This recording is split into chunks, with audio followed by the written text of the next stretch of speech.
We're live. Hello, everybody. Welcome back to Powell and Pals. We've been off for a few days, but we are deciding to come to you live via video, although Keith can't see me.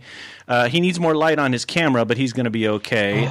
This show is a joke for, what date is it? Well, today is... this is Wednesday. It is a Wednesday. I actually lost track of the days today. I'll tell that story in a second. But it's April 22nd, which means it's Earth Day. And that means it is, what else? It's National Month of the Military Child. That one's sort of been left off a little bit. And what else? What else are we leaving off here? I forgot. It's the 22nd. And it's the 22nd. So anyway, Earth Day is probably the biggie. And if you're eating some dirt today, cheers. I woke up this morning, Keith, and actually couldn't remember if I had to go into work today or not. That's the whole transposition of schedules to me is getting totally screwed up. So that was kind of funny. And so eventually I did figure out that I didn't have to go in, fortunately. And so here we are doing the podcast again. How are you doing? I'm doing well. That is not an issue I have to deal with on a daily basis. I get up, I come downstairs, I turn on the computers, and I'm at work. Right. Yeah, that's... and I'm getting really tired of it. I know. I want to be in the office. I kind of tired of it, too. I actually went in the office today to... Is that still good? Yeah, that's still good. Just to be seen more than anything else. I mean, I had to ask a couple of questions, but I was like, I'm going to go into the office. I had to get my mail, and I got this thing, which is hopefully going to help. Oh, you can't see it. You can't. Sorry, I can't see it. I got to get the feed. We'll fix that for the next one. There's got to be a way to do that. Anyway, we have a big show, as we always do. We're going to talk about a lot of stuff. But at the end of the show, we have our military aircraft bracket. So this is We're going to geek out so hard. We're going to geek so hard. So this is going to be a Thursday feature because Powell started this last time with the music bracket, which was hugely popular. And it's the first time we soared past 100 downloads of the podcast. So that was a big deal. I know, scary, right? We keep growing like the fire of the sun. So... I've decided to make Thursdays, although we didn't do a Tuesday show. I was a little out of sorts. So Tuesdays and Thursdays are your normal shows. And if we do decide to keep this live video thing, we will be doing it probably at 3 o'clock rather than 2 o'clock, just because the East Coast of the United States may be a little more amiable to watching something at 9 o'clock versus 8 in the morning. What do you think? You're the mastermind behind it. I'm just the voice. I'm one of the voices. You're like the shepherd and I'm the sheep. Anyway, is that what it is? Sort of. So I guess that we should, since we do this because we're COVID captured, curfewed or whatever it is, we should probably talk about what's happening here and the easing that has started in Germany and that may be starting with things are easing. Which is good because the weather is getting better. And what you told me this morning, or what you announced on our group chat this morning, was very exciting. That the Ramstein golf course may open this Saturday, and that is quite good. I guess they figured out that golfers can very easily social distance without it being, a big deal, as long as they're not standing next to each other in the bar for the 7th or 19th hole, right? Right. And they've been. I talk to my dad every day via text, and they live in a retirement community that has 4 golf courses. Right. And their whole thing is they've changed some things. They keep their social distancing. Right. They go 1 to a cart because everybody owns their own cart out there. Right. And nobody touches each other's shuffleboard equipment, that kind of thing. Yeah, well, they don't do that. All that's close. I'm just kidding, Mr. Pinnell. Don't get me started on pickleball. Chief, sorry. But one thing that really caught my attention was they don't mess with the flags. The flags are in the holes. They stay in the holes, and the holes are only like putting green depth, like 1/4 of an inch. So you can reach in with 2 fingers instead of your whole hand, grab your ball out of the hole, and go on. So, I mean, just being smart is what it takes to do things like that. So they made like miniature golf-style holes. That's very interesting. I never thought of how that could be. Wow, that's pretty cool. So I guess the other thing that's interesting is that the German states, of which there are 16, I believe, have begun the process of easing. And part of that easing is that, well, at least in Bavaria and starting on Monday in our state of Rhineland false Rhineland-Palatinate. I always screw that up, but I think I got it right that time. Everyone, if you're going to go somewhere, you have to wear a mask, and you can have like outings that includes like one family friend. So I'm just thinking of the Hunger Games style thing people have to go through just in order to say, okay, you're going to be the friend. You're going to be the friend, right? And so it'll be interesting to see if they can make that work. How people will make that work. But it looks like more stores are opening. I saw something that maybe the vendors in the BX Mall will open again soon, but I don't want to get ahead of that. That may happen.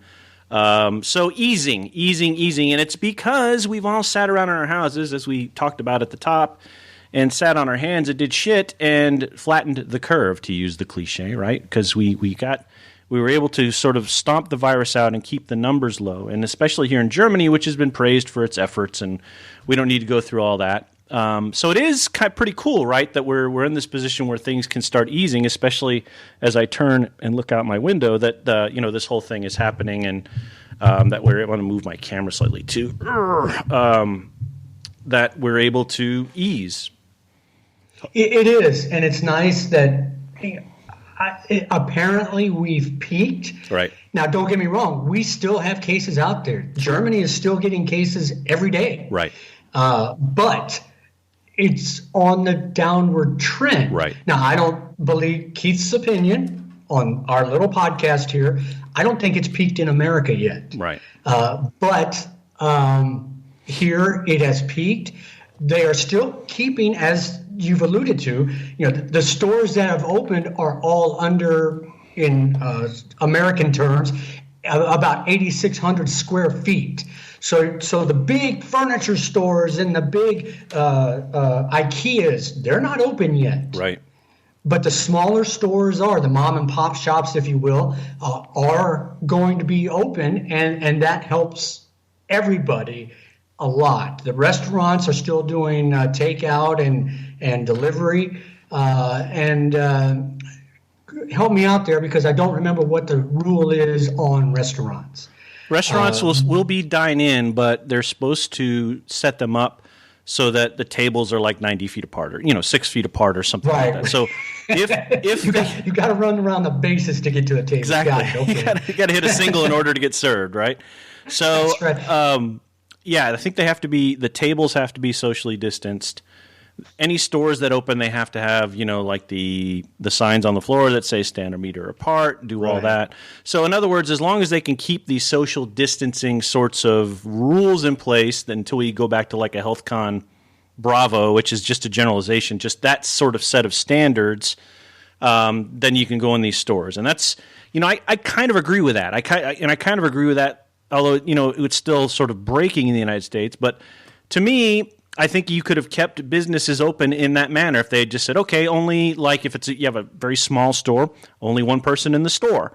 Or, so many people in the store to be able to keep a social distance and to keep – why would you not now close the business? Now a theater, you sit right next to each other. Okay, figure out what your capacity is and tell people you can only sit every 4 seats apart, right?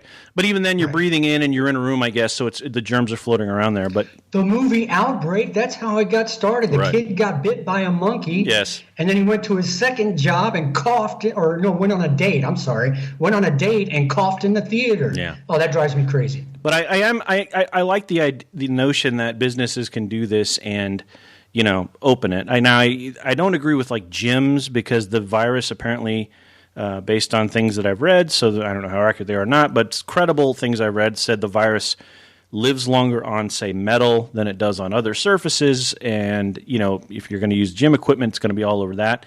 And, people opening gyms to me are, like the one I heard yesterday was, and we'll just make sure everybody keeps social distancing and da-da-da-da-da, and I just think of there's like 2 commercials that we have over here of people bitching about cleaning off gym equipment. And I'm pretty sure that's a problem in every gym, and it's not going to change anytime soon. Of people just, I'm going to use the weight. Some other asshole can clean it. Before you and I got here, right?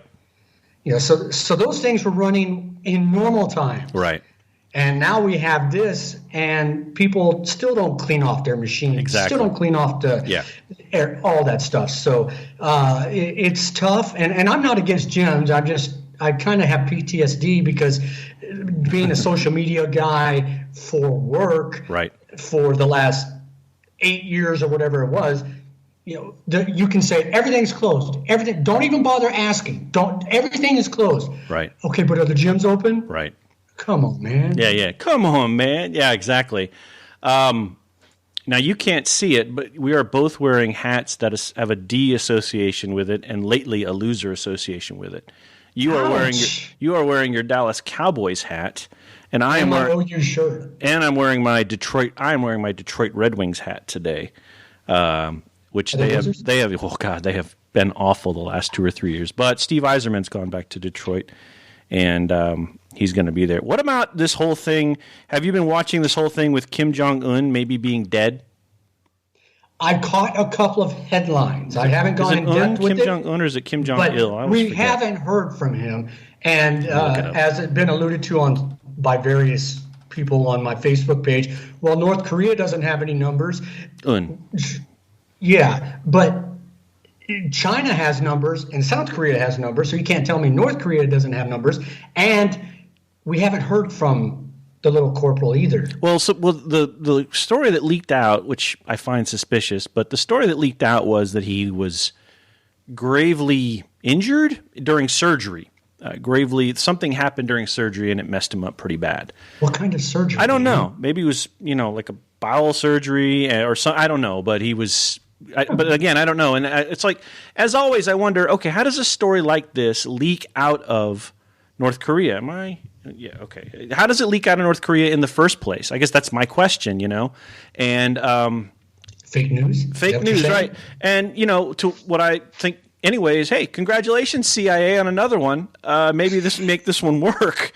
But, him maybe being dead is, old heads will be like, oh, Generalissimo Francisco Franco from Saturday Night Live, which when I was growing up I didn't understand. And then you realize he was this bloody dictator of Spain and all these other things. And it was questionable whether he was actually still ruling or whether he was or dead. And it turned out he was dead for a while. So, yeah, I know. Whatever. It doesn't help us to not have North Korea as an enemy because we have 40,000 troops stationed in South Korea, and we have interests in that area. So I don't think he's going to be dying anytime soon. That we know of. Nor will we, for that matter. Yes. So I told you, we've got these hats on because we are sports fans, and we did warn our listeners that we would be talking sports every now and then. I know what's coming. So we better get to the obvious here, which, first is, I don't think we talked about Brady being traded to the Buccaneers. We did, because I said it was a lot like Montana going from the Niners to the Chiefs and Namath and the others. Okay, so now the big news as of last night is, well, you say it. I've been talking a lot. Go ahead. Gronk comes out of retirement for $10 million and is the Buccaneers have committed a trade with the Patriots, $10 million, and Gronk comes out of retirement. Okay. Gronk comes out of retirement. Wasn't it just 2 weeks ago he had signed a contract with the WWE? I don't know. I don't follow his life. He did this really awful comedy special for Netflix or I can't remember who, but he was the host and it was these sort of old heads, a couple of guys from Boston, just these C-list comedians a couple I recall who used to be very funny, but now they were just like guys who would come on stage for Gronk. And I just thought, okay, he's settling into his celebrity persona nicely. That's fine. He is. I was trying to think of the football player comparisons, in the old, like Alex Karras or who was the guy in Blazing Saddles who punched the horse? He was a football player.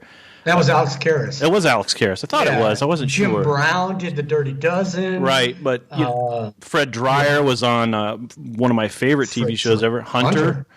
And so, expected him to sort of begin making that transition to whatever it was he was going to do. I mean, you look at Wilt Chamberlain. He was in a Conan movie, for heaven's sake. So, I mean, so anyway, what I thought was, and please comment on this, what I thought was interesting about all this is at some point Gronk had said, I'm done, I'm retired. But part of that was I'm so broken up in my body that I'm just not going to come back. And yet yesterday they traded him to the Bucks for a 4th-round pick, which is basically like saying, okay, we'll give you your out. Go ahead and go to the Bucks. I found it's all fascinating to me because everybody deserves to work as long as they can, and that's fine. And a lot of us just thought it was the end of the line. But I think what's more fascinating to me about this isn't the trade. It's the exodus of Brady to Tampa, and now it's the trading of Gronk to Tampa, which is, I guess, hey, you've both done service for us. We'll give you what you want. But why would Brady leave in the first place if there's such a winning organization? Why would Gronk immediately accept going to Tampa Bay? I think all that acrimony they talked about a year ago has to be coming true to a great degree. What do you think? Oh, I think there's some animosity there between Belichick and Brady. Right. Quickly to Gronk. I think Gronk ejected because Brady wasn't going to be there. Oh, right. I mean, that's the simple part for me, and we all know Gronk is just a simple guy. I don't know about that. But as far as Brady, I really think that there's some animosity there. Right. I think he knows he's got. He said he wants to play until he's 45, and he's 42. Yeah. I don't think he's got 3 years left in him. Yeah. But so I thought he looked I thought he was in that Peyton Manning first year of the Broncos stage. His releases looked a little slow. He seemed to have zip on the ball sometimes, but not all the time. It wasn't necessarily a question of could he do it. He could do it. It just took a little longer to do it than usual. I think that's what I saw anyway. What about you? So, I agree. I've always said I don't like Brady, but I love to watch him. Yeah, he's pretty good. He's so mechanically sound. It's incredible. Right. I love to watch him play. I love to watch his footballs in the air. Right. And the way he throws, the mechanics, and his competitiveness. Right. I've always told you I'm hyper competitive, and me too. he's the same way. So if you're figuring, okay, I want to play until I'm 45. Right. Probably won't make it. I'm mad here. I'm upset here. I got more money than God. Right. So I don't need that. So I think I've got 1 year, maybe 2 left. Right. Let's go someplace warm. Here, listen. Hang on. Listen. I'm upset here. I got more money than God. Right. So I don't need that. So our stream is working. I just wanted you to know that. Go ahead. You sound great. You sound fantastic. A fourth of that money. Anyway, yes. So go someplace warm that has a decent team. Right. They just needed a good quarterback. Yeah. And Jameis Winston wasn't it, by the way. Right. And so maybe he can work with somebody. Plus, he's got who did we talk about last time? He's got Arians as the coach. And Arians is a great Leftwich offensive coach. as the OC. Right. So he's got a decent guard there, meaning the guard of the team there. Plus, he's got good players, good receivers. He's Gronk is going to play if he's healthy.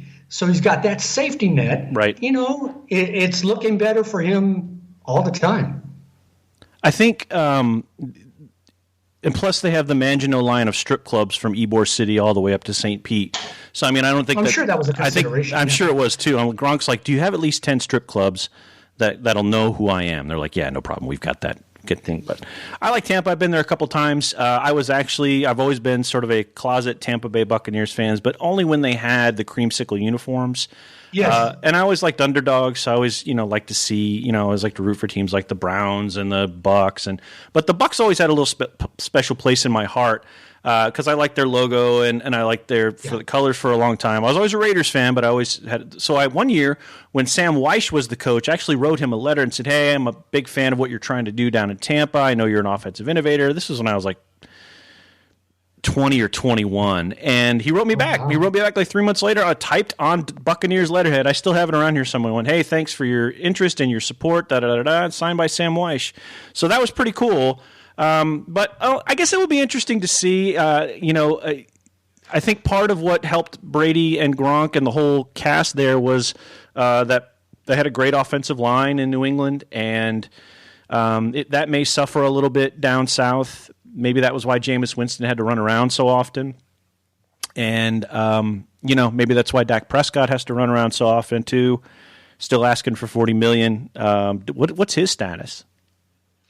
They're still in negotiation. Run back to the Tampa Bay aside really quick. Yeah. When I was in junior high playing football, my coach was last name Cotney. I don't want to say his first name.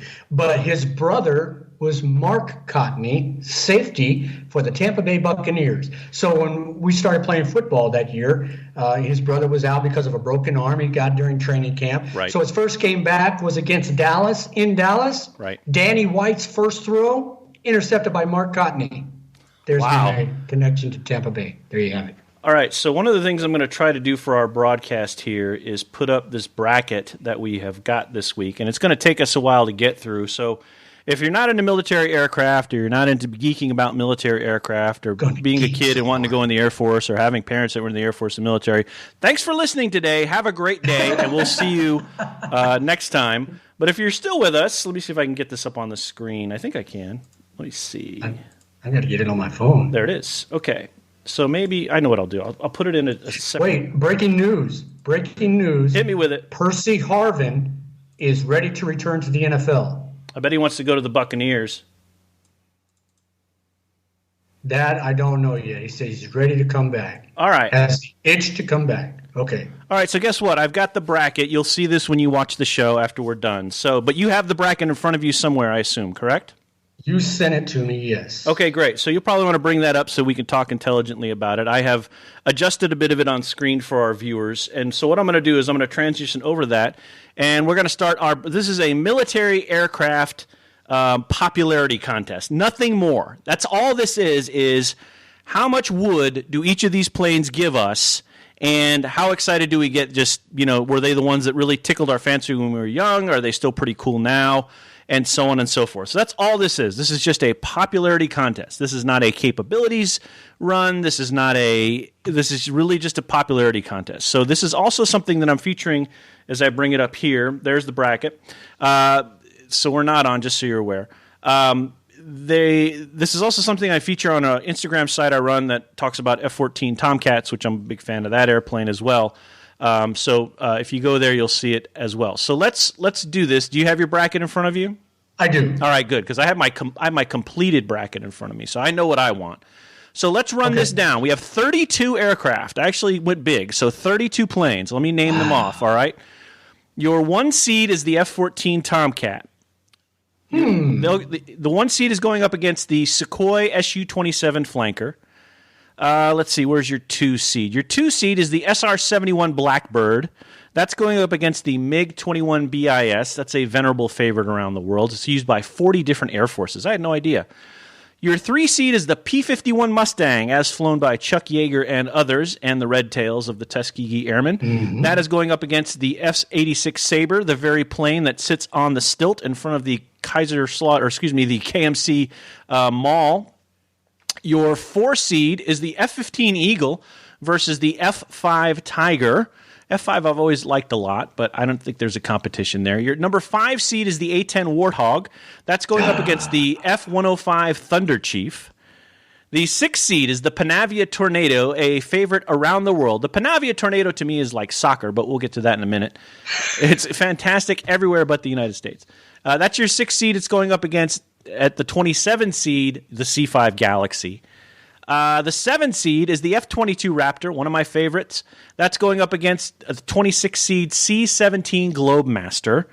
The 8 seed is the F-35 Lightning against the B-2. 9 Eurofighter versus FU Corsair, the old Pappy Boeington Marine aircraft. I knew you'd remember that, but I just want to make sure that our listeners had that.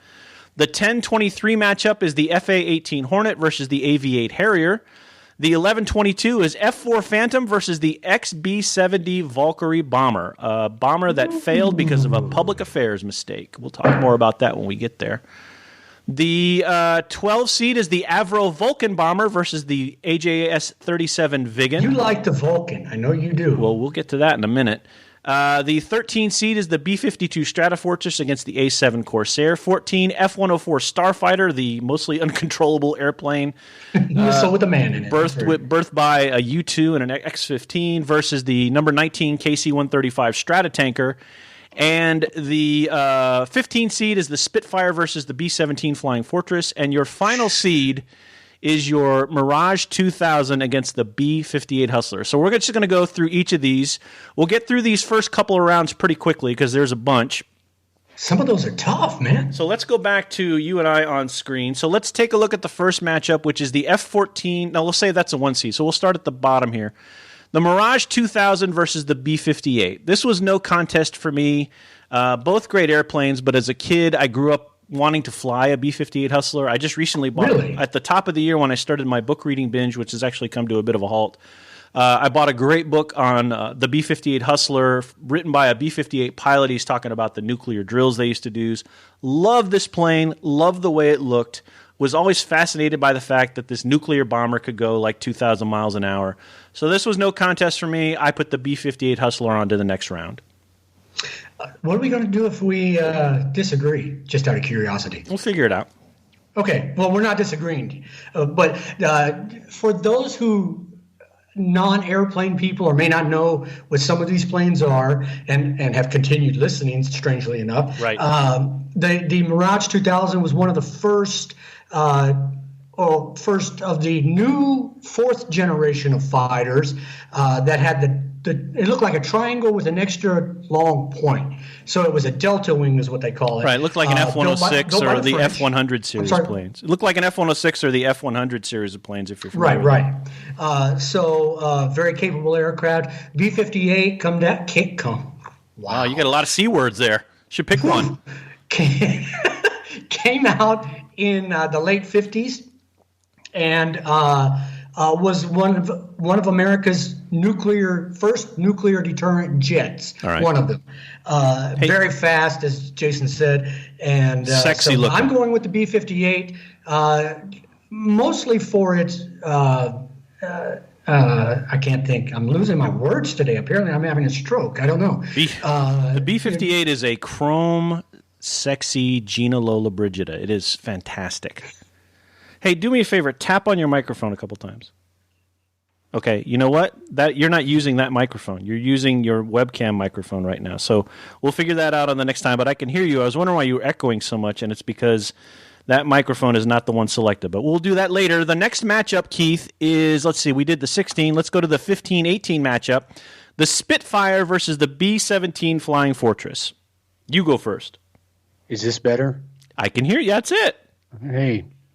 It's funny when we were doing, hey, can you hear me now? Can you hear me now? You didn't say anything, half hour ago. But I did hear you, but I didn't notice the echo till we were well into the show, and I thought maybe it's. I've done that a million times where it switched over to my webcam mic, and I had to switch it back to, this baby right here. You can't see me, but those that are watching, watch me. I can see you. I can see you. Plug it in.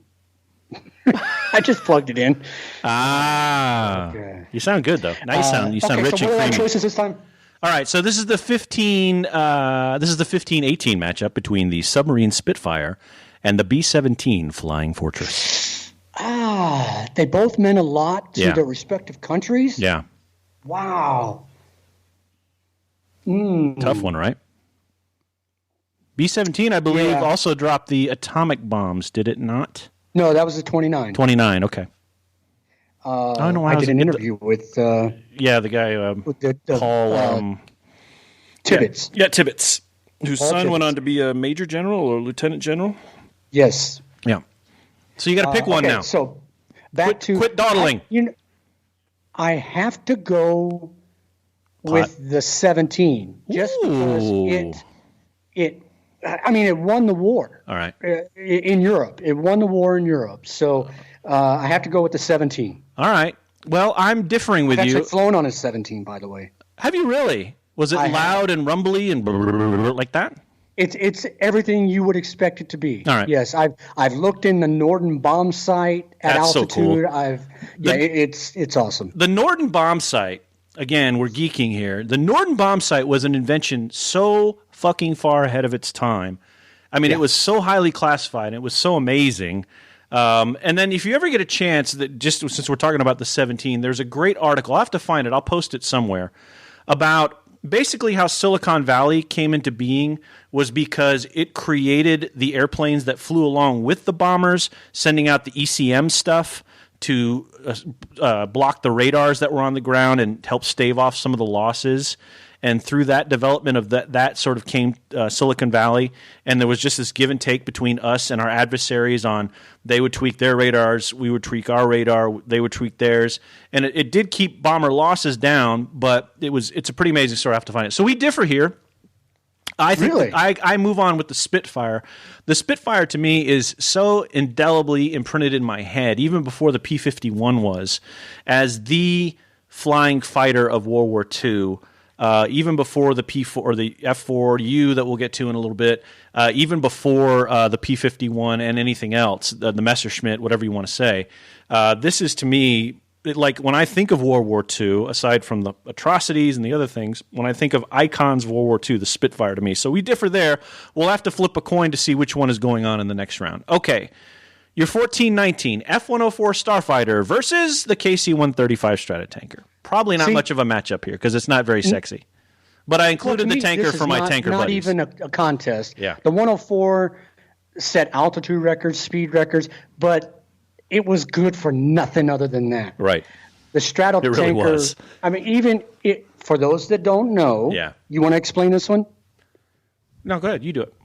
Is we always see or hear how do planes get across the ocean? How do F-16s or F-35, the fighters with relatively small gas tanks get to here, to Germany or whatever. Well, there's a plane like the KC-135 or now the KC-46 as it comes online that literally drops what looks like a little stinger out the back of at the back end of it. The other plane pulls up and they pass gas right there, and that's how they fill up. It's a gas station in the sky.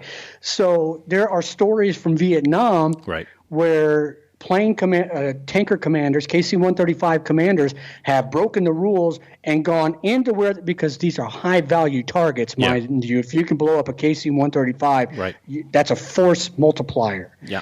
So have gone into places they're not supposed to, hooked up to an F4, which is later in our bracket, and literally pulled or fed gas into an F4 as much going in as coming out through holes because the F4 has been shot up.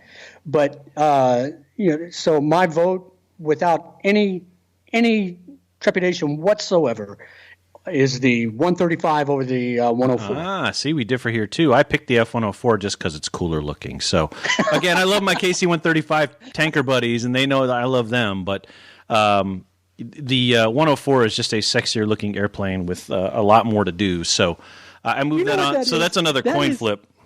I just gave you all these facts, all these reasons. It was good. No, it was a good education. I'm going with the other one because it's sexier. All right. We just had a Facebook argument there. Hey, everybody. Mrs. Tudor is in here. She's putting on her shoes. Well, hello. You know what? She wants to. She's going to want to go somewhere soon. So, and we're only doing the first two rounds, so that's fine. All right. So we'll flip a coin on that one too. 1320 B-52 versus the A-7 Corsair. The A-7 Corsair is a loud, whiny plane, and when I grew up in San Diego, my stepdad, I should say, worked at Miramar. He was in the Navy, and he worked on the flight line, and the A-7, there were many of these on the flight line, and they were just loud, whiny, weirdly odd jets. But worth noting because it's an attack airplane, drops a lot of bombs, does that kind of thing. On the other hand, you have the B-52 Stratofortress. There couldn't really be a more iconic airplane than the B-52 Stratofortress. I deployed with B-52s. I got to ride in a B-52, the first one to take off and launch the first cruise missile in Iraq. I didn't ride with it, but I rode the taxi all the way up until it launched because I was interviewing the pilots, trying to get in their feeling and the crew and all that. So this is an easy one for me. This is B-52 all the way. We do not disagree on this one. All right, so we can. The buff is. I did an interview in Omaha with a lieutenant colonel at the time who worked at SAC. He had been the cell lead in Desert Storm, that launched the first cruise missiles of the war, and it was the buff goes back to The 50s, the first Buff rolled off the line. Right. Buff is a B-52, pilots being pilots, shortened it to Buff. Big, ugly, fat, insert your F word of choice there. Yeah. All right. So, and it's still flying today. That's the incredible thing. Right. So, yeah, we don't differ at Buff all the way. Okay, no problem. So we need to get through this round. We can save our articulation for the later rounds. Okay. Let's see. We did 13, so let's go to 12. 12 is, I've lost track. Here it is. Vulcan Bomber versus the AJS-37 Viggen. Viggen is another Delta Wing plane, very popular in the flight sim that I play, but mostly a air interdiction, kind of a sea interdiction attack airplane built in Sweden, I think by Saab. And the Avro Vulcan Bomber is probably the greatest bomber in the world. But so I pick Vulcan there. You? I'll go with Vulcan too. It's like England's B-52. Okay. Really, yeah. I'll go with Vulcan. F4 Phantom versus the XB-70 Valkyrie in the 11-22 matchup. This is tough. The XB-70 was a really sexy-looking plane, and I tipped this to the listeners when we started. So this is how the XB-70 was an early 70s bomber program. I think it was yet another chance to, or another viable alternative to replace the B-52.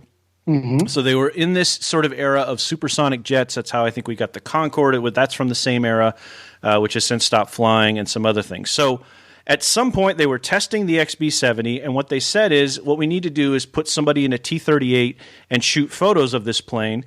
And apparently the T-38 went to make a maneuver on behalf of the photographer and hit the XB-70, and it crashed, and basically it ended the program because they only had one other, and then the cost overruns came and so on and so forth. It's a weird, awesome, strikingly different jet that has a lot of lore to it.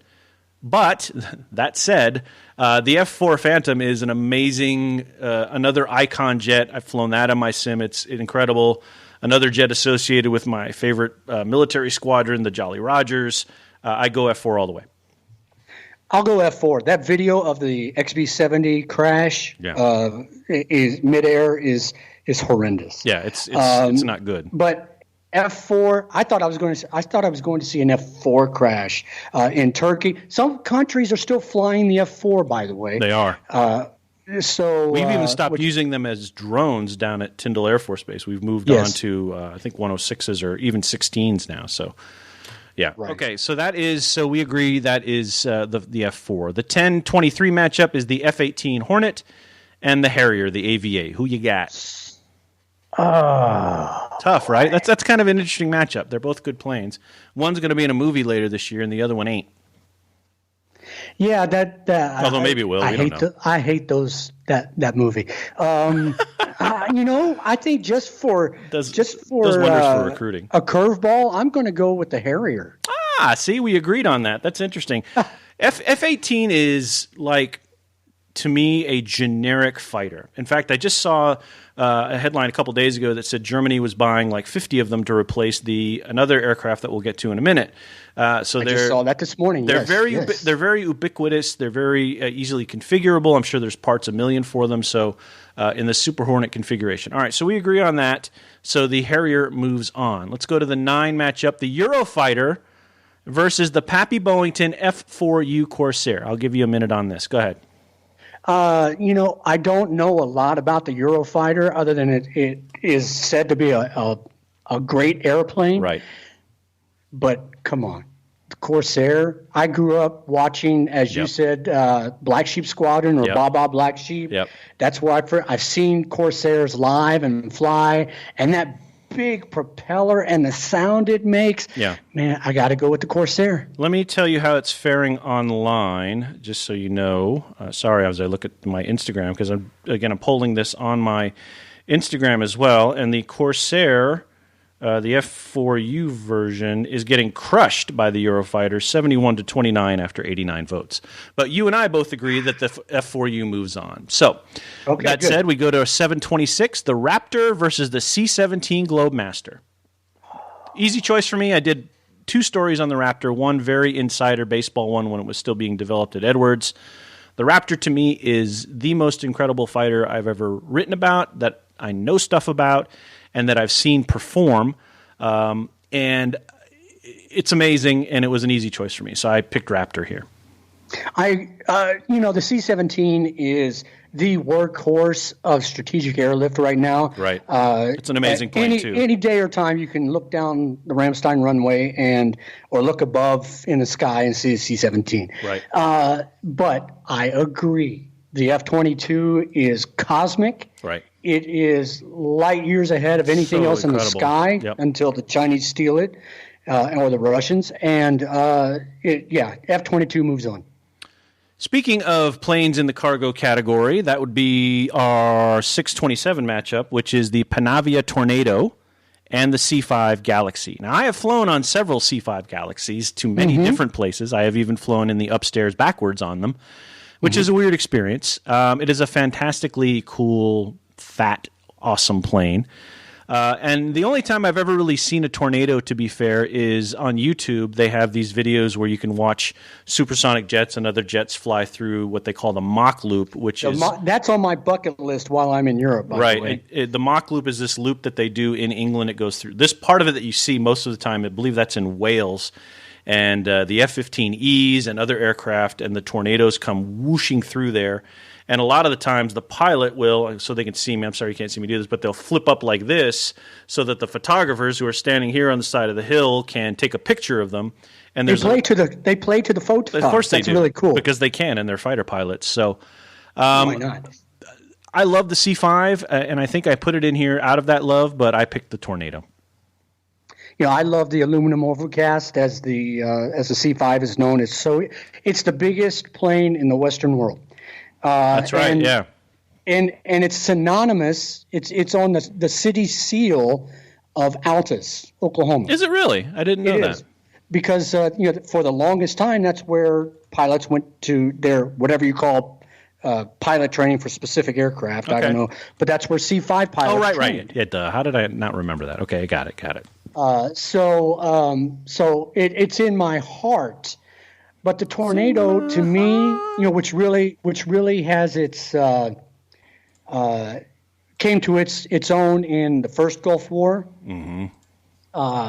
Man, that is a sexy, low-flying. You have to duck when it flies, just kind of thing. Just like the plane that's in our number one seed, the F-14.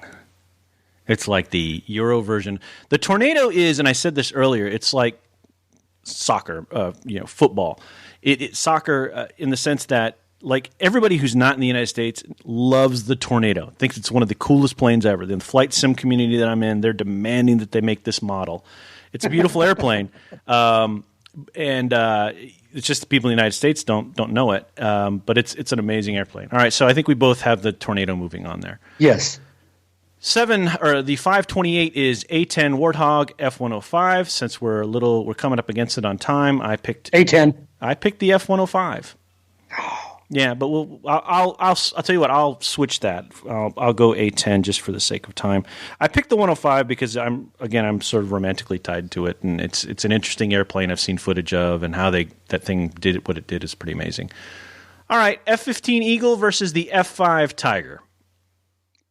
To me, there's no contest. Yeah, F-15. The 15 in all forms, the C forms, the Strike Eagle forms, all the forms. So that one's an easy one that we move on with that.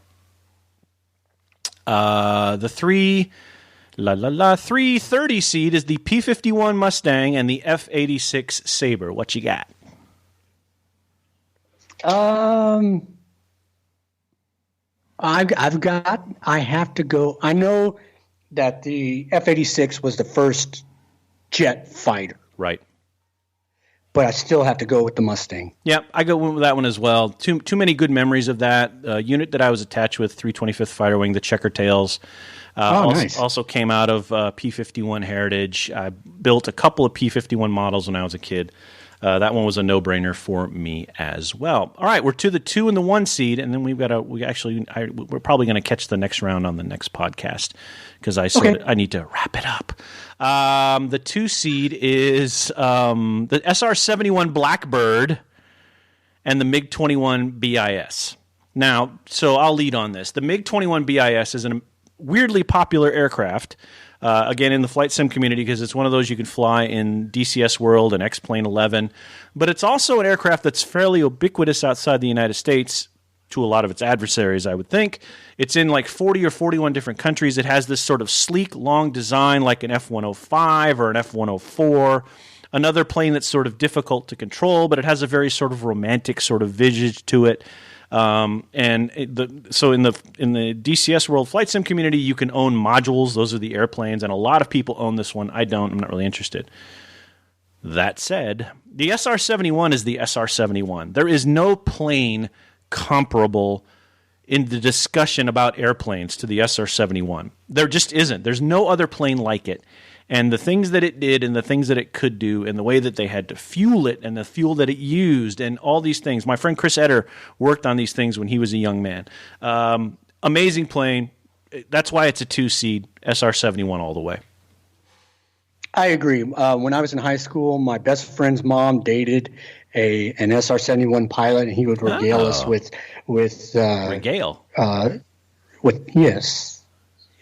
stories of the Blackbird, and man, it's just, you cannot. There's no way the MiG-21 is going to beat the SR-71 in anything. So except short landings. All right, so we agree that's the Blackbird. I skipped one. I skipped the 8-seed. I skipped the F-35 Lightning versus the B-2 Bomber. So the Flying Wing versus the new A-7 Corsair, basically. I like the F-35. It's probably a great versatile fighter. I think they've sold that thing to like 20 or 25 countries, include many of our partners and allies and all of that. But the B-2 Spirit is a weirdly amazing plane as well. It can fly for like 27 hours, from Missouri to wherever, drop bombs, and then return home, of course, with the help of a KC-135 to refuel it. And we forgot to mention that the KC-130, the Air Force aircraft, are fueled differently than Navy aircraft. We can talk about that on another time when we decide to do our military airplane show. But to me, this was a no-brainer. It was the B-2 bomber. I agree. There's no contest. Okay. The B-2 is just... It is what it is, and it's a miracle of modern technology. Yeah, it's pretty cool. All right, your final matchup for today is the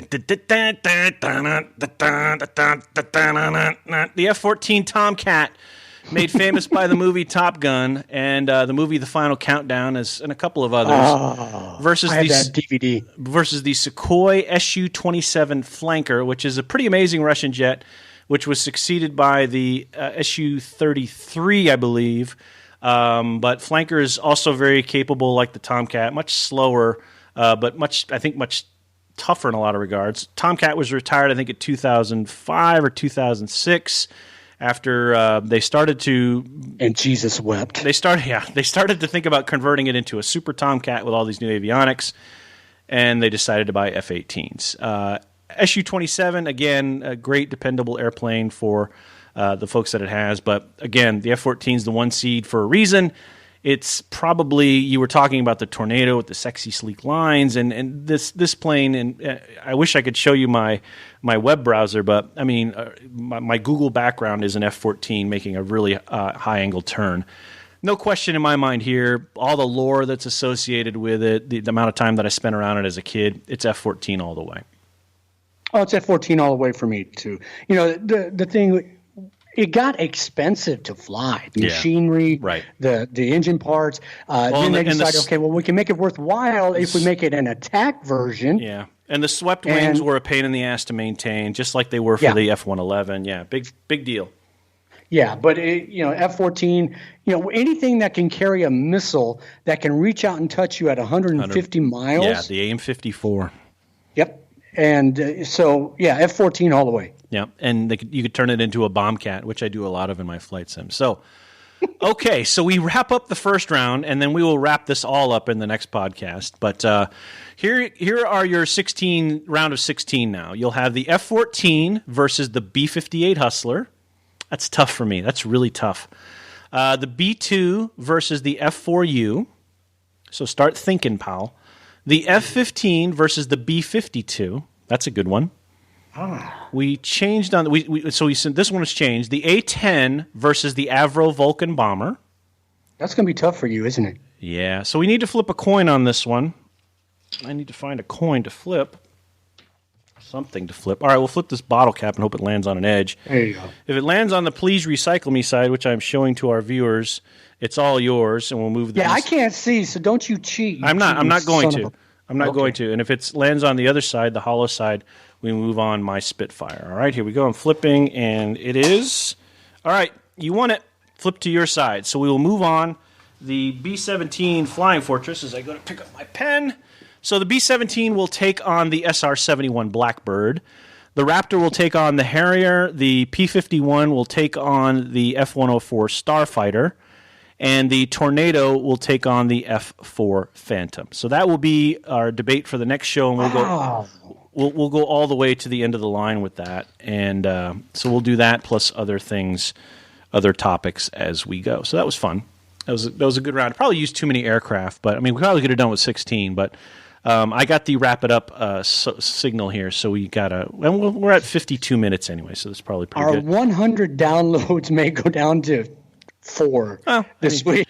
we did tell people we were geeking out, so that's whatever they want to do is theirs. But I want to say something about the protests back home, but I can't find the right language to do it. So here, I've got something I'll avoid this morning, and I won't call anybody out or anything like that. So bear with me here. All right. I listened. I'm in phone calls every morning. You know what that's for. I do. So the person who was talking this morning, one of our commanders, among a bunch of other words he used in this paragraph, one line just highlighted for me, and I wrote it down. He said, we are doing this, even if we're lifting some of the restrictions, our main focus is to keep the number of cases within our medical capacity. Right. So every patient gets 100% attention. Right. So every patient has the best chance of survival. Right. And to me, that encapsulates everything we're trying to do. Right. Why are we putting these restrictions in place? So the people who get sick can get the best medical care. Right. And that's what it all boils down to me. I think my favorite part of this discussion has been people who've said it's okay to think about recovering the economy, fighting off the virus, and I can't remember the third one. It's okay to want all three. And I thought, yes, it is. That's exactly what the people who are doing the planning are trying to do. And that's what I think what we lack, and that's fair, that old axiom, never trust your government or whatever, but it's the notion that there are very smart people who are trying to do very smart things on behalf of all of us, and I have to bow to that a little bit. There is the notion, again, as I brought up earlier, that maybe some of this is liability and all of that, but whatever. But I think at some point, just some of this discussion, and the easing has begun. So, I think they're going to say the protests did their job or whatever, and I don't think that's the case. I think it's because people like you and I have been sitting at home, and our colleagues and everyone else have been doing their part sitting at home, flattening the curve and staying apart and getting the number of people who have the virus down. And we just don't want to, like you said, put 200 people in a theater and have this thing just go nuts again and overwhelm the hospital system. But anyway, I like I said, I didn't really have anything coherent to say about the protest. I wanted to say something, but I didn't have anything fully formed. But what you said is righteous, so there was that, even if you do have a Dallas hat on this week. All right, so that was our first foray into video. Wave to the camera. We're going to Super Bowl. And we'll may do that again. We'll have to format it a little more so there's a bit more on the screen so you enjoy that. I did see a couple people we know popped up as being watching, and we did have a couple of other... Oh, it's live? Yeah, it's live. It's live. Oh, shit, I didn't know that. We're doing it live. Yeah, it's live. So, anyway, I'm not sure that's going to be the Facebook is going to be the venue either, but we'll figure that out too. So, in any case, thanks for watching and thanks for listening to the podcast today. When are we doing it again? I think we need to do one more this week just to wrap up the bracket and get us into the weekend. Okay. What do you think? Sounds Maybe good to me. How about you know what? What about Friday? Let's do Friday. I'm 50 feet from my bedroom and 50 feet from my office. So there. Nah. And your microphone's working now, so that's good. Helps if you plug it in. And it doesn't hurt. So we'll do one more on Friday, and then we'll get back to the regular Tuesday, Thursdays, hopefully. Even if we have to record at night. This week I was just really beat. So we'll do one more Friday. Yeah. And then speaking of getting beat, you better go. Yeah, I'm theirs. But let me just say before I go that we appreciate your downloads. You can get these on iTunes, Spreaker, Spotify, Google Play, and plenty of other places. You can get them off of my website, jasontutor.com, which is going through a bit of a renovate, so I can make sure you see that. You can also get my new book, 7 from the System, available on Amazon.com, and you can pick up my new comic book, which is Vorpal number 3, 3 issues, a total of 56 total comic book pages. Vorpal number 4 will be available this winter. Keith, anything else? And I'm sometimes funny on Facebook. Yeah, he's pretty good. Thanks for listening. Thanks for listening, Darren. Thanks for listening, Pinnell family. Everyone else, thanks for listening or watching. DJ and Ray. Yeah, thanks. And we will talk to you soon. Ciao. And stop there.